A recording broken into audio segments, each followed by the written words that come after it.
जो है it is 71% covered by water and 29% land है, ओके, कॉन्टिनेंट है।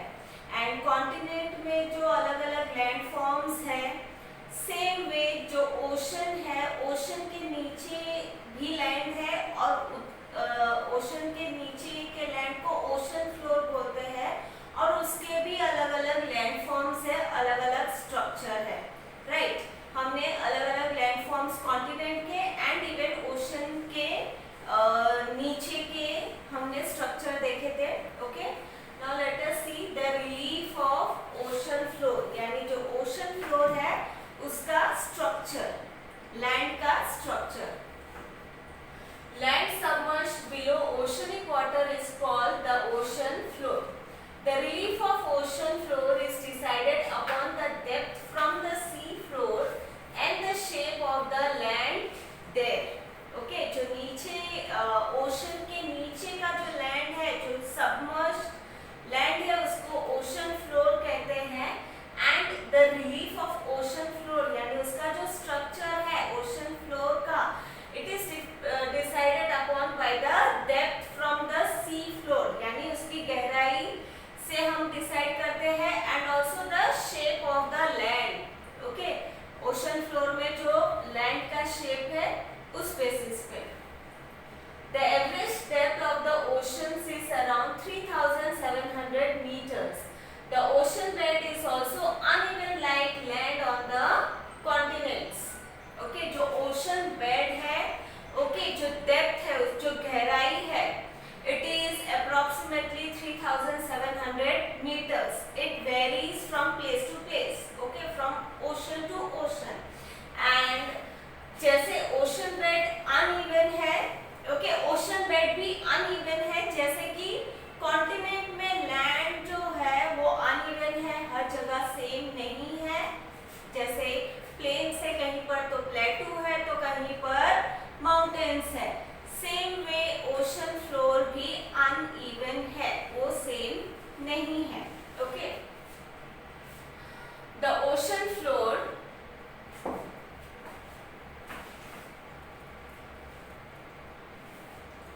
relief consists of all submerged landforms. The structure of the ocean floor differs from ocean to ocean. जो ocean floor relief है, it consists of submerged landforms, यानी अलग अलग type के landforms जो पानी के अंदर सबमर्ज्ड है। Ocean floor consist of that and the structure of the ocean floor differs from ocean to ocean, यानी हर ओशन में नीचे जो है ओशन फ्लोर जो है उसका स्ट्रक्चर सेम नहीं होगा, वो डिफर करेगा place to place, ocean to ocean. We will look at the sequence of landforms and the details of major landforms on the ocean floor. As we go away from the coast, the structure of the ocean floor changes. Study the explanation below and figure 4.2 together. Okay, we will look at the sequence of landforms, यानी landforms का जो sequence है ocean floor में वो हम देखेंगे। And also the structure of the ocean floor changes. Okay, जो structure है ocean floor का वो भी change होता है from the coast से लेके जैसे हम आगे बढ़ेंगे पानी में, उसका जो sequence है, उसका जो structure है landform का, it changes. That we will study in detail. And यहाँ पर आप picture में देख सकते हो ocean relief का दिया है, okay. As you can see in this picture, हमने जब लेसन का शुरुआत हुआ था तभी हमने फर्स्ट जो हमने लैंडफॉर्म देखे थे कॉन्टिनेंट्स के एंड ओशन फ्लोर के, उसमें आपको आइडिया आ ही गया होगा, बट स्टिल हम वापस से उसको रिव्यू करते हैं। सी हियर, ये कॉन्टिनेंट है, this is the coast, continent coast, okay. Coast मतलब बीच, ओके, जहाँ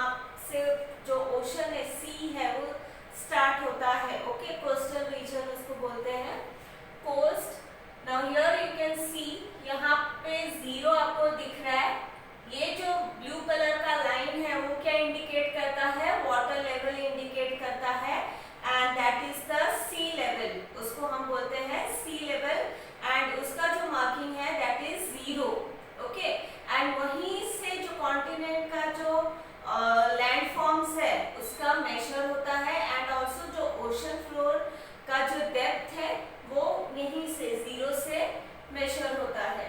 ओके, नाउ सी हियर, आप जैसे थोड़ा आगे जाओगे, आप जो शैलो पार्ट है, यानी जैसे आप बीच में जाते हो, ठीक है, तो तुरंत आप गहराई में नहीं पहुंचते। ओके, जो जब आप पानी में उतरते हो तो वो जो रीजन रहता है वो शैलो रहता है, आप थोड़े दूर तक चल के जा सकते हो, आपके सिर्फ पैर ही उसमें डूबेंगे, राइट, वो गहरा नहीं रहता है पानी वहां पर। तो वो जो पोर्शन है, वो जो रीजन है, उसको कॉन्टिनेंटल शेल्फ बोलते हैं। ओके, और जैसे ही आगे जाएंगे और आगे जाएंगे पानी में, आगे जाने के बाद एक कर्व आता है, ओके, एक स्लोप आता है, okay, that is continental slope. यहाँ पर आपको स्लोप दिख रहा है, आगे गए वैसे ही गहरा हो जाता है और उसको बोलते हैं कॉन्टिनेंटल स्लोप। ठीक है, फिर और आगे जाएंगे तो फिर आपको यहाँ पर प्लेन्स दिखेंगे। ओके, ये क्या है, एबिसिल प्लेन, मतलब वहां का जो पोर्शन है that is known as plain, abyssal plain. Okay, and यहाँ पर आपको दिख रहा है मरीन आइलैंड और मिड ओशनिक रिजेस। ये जो मिड ओशनिक रिजेस है, ये सबमर्ज्ड हिल और प्लेटू, सबमर्ज्ड हो चुके होते हैं, जो पानी के अंदर डूब चुके होते हैं, हिल या माउंटेन या प्लेटूज होते हैं, उसको मिड ओशनिक रिजेस बोलते हैं। एंड यहाँ पर जो आपको दिख रहा है मरीन आइलैंड, ये जो सबमर्ज्ड माउंटेन्स है उसका जो थोड़ा सा पार्ट है, वो जो पानी के ऊपर आपको दिखता है, that is the island. Okay, जो माउंटेन जो कि पानी के ऊपर आता है, ऊपर दिखता है, that is marine island. And यहाँ पर आपको दिख रहा है एक गड्ढा दिख रहा है, okay, that is marine deep. Okay, गड्ढा जो है that is marine deep. And ये जो है यहाँ पर आपको एक गैप दिख रहा है, खाई जैसे दिख रहा है। ओके, ये जो खाई है that is marine trenches. Okay, ये क्या है, ओशन रिलीफ है, यानी ओशन फ्लोर का स्ट्रक्चर है। ओके, अभी हम हर एक ओशन फ्लोर के स्ट्रक्चर के बारे में डिटेल में देखते हैं।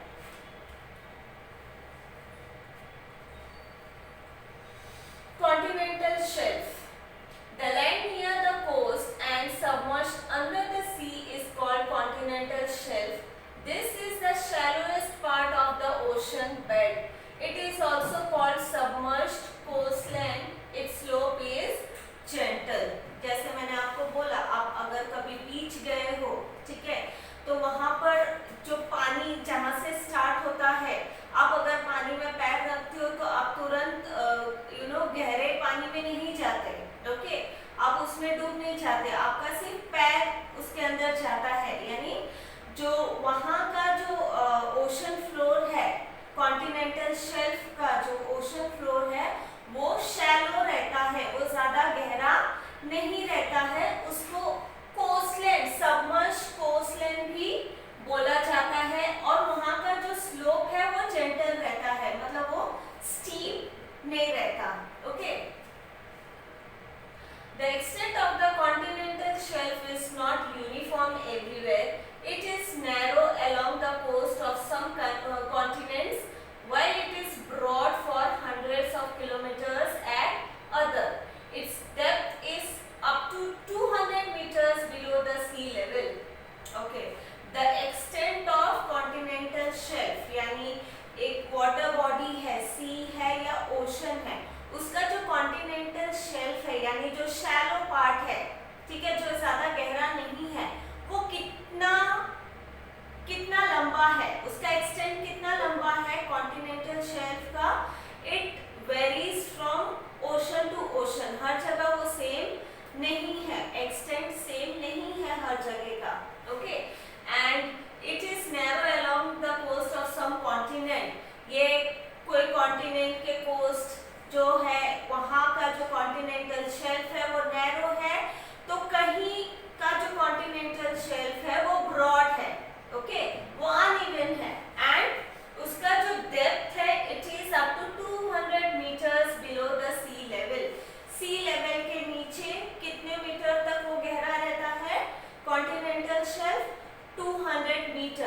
बट ये भी वेरी करता है ocean to ocean, everywhere it is not the same. The continental shelf is very important from the point of view of humans. Extensive fishing grounds are found in the continental shelf. Okay. जो continental shelf है वो human के लिए बहुत ही important है, okay? क्योंकि वहाँ पर ज़्यादातर fishing होता है, okay?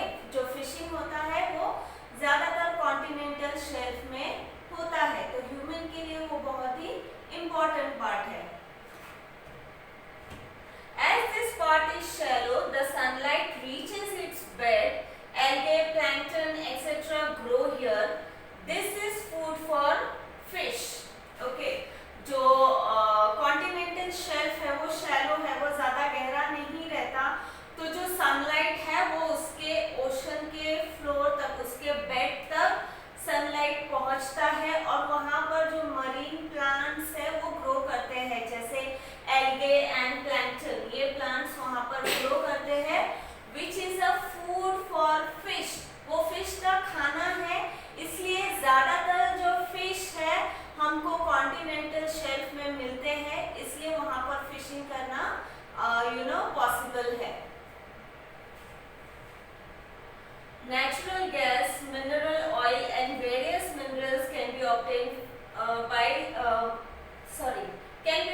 by mining the continental shelf. Okay, continental shelf में और भी चीजें अवेलेबल है, जैसे कि natural gas, mineral oil and various minerals can be obtained from continental shelf.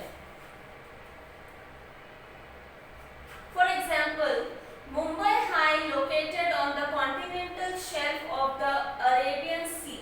It is a source from where we obtain mineral oil and natural gas.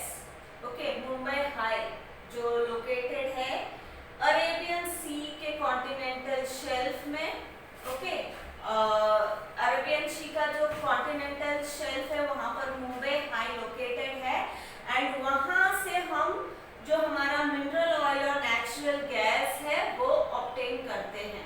Okay,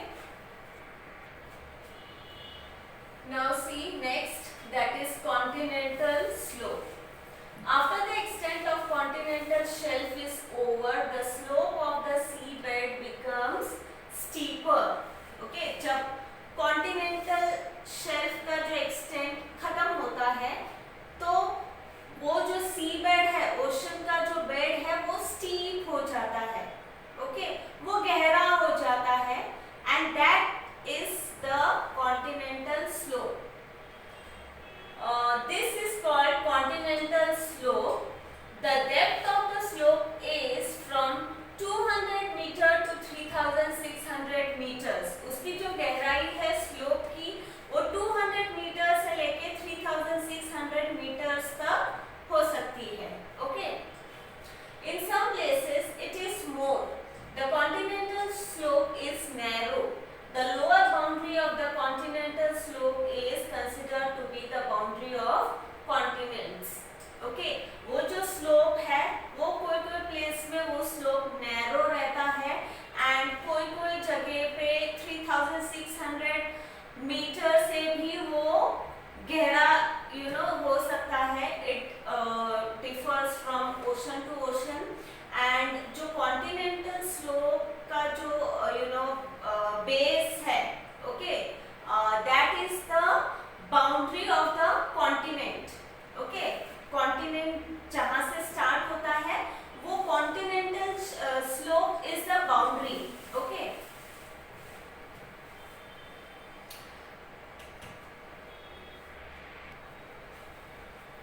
now see next, abyssal plains. Beyond the continental slope lie the abyssal plains, which are the flat part of the sea bed. Abyssal plain जो है वो sea bed का flat part है। Okay, पहले continental shelf, then slope and then abyssal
mountain का जो top का part है वो सी लेवल के ऊपर दिखता है। ओके, पानी के ऊपर हमको वो पोर्शन दिखता है। They are visible to us as marine island. तो वो क्या है? मरीन आइलैंड है। ओके, जो पार्ट जो विजिबल होता है पानी के ऊपर, they are marine island. Iceland is in the Atlantic Ocean. Andaman and Nicobar Island in the Bay of Bengal are examples. Iceland जो island है in the Atlantic Ocean and Andaman और Nicobar Island है जो Bay of Bengal में है, वो क्या है? वो marine islands है। Okay. The summits of some marine islands are flat and extensive. They are called oceanic or submarine plateaus. For instance, Chagos Plateau in the Indian Ocean. The summit मतलब top portion of the mountain, यानी जो peak है वो pointed नहीं है बल्कि flat है। कोई जो hills होते हैं, mountains होते हैं, उसका जो top का portion flat होता है और extensive होता है, they are called as plateau. Okay, and they are called as oceanic or submarine plateaus.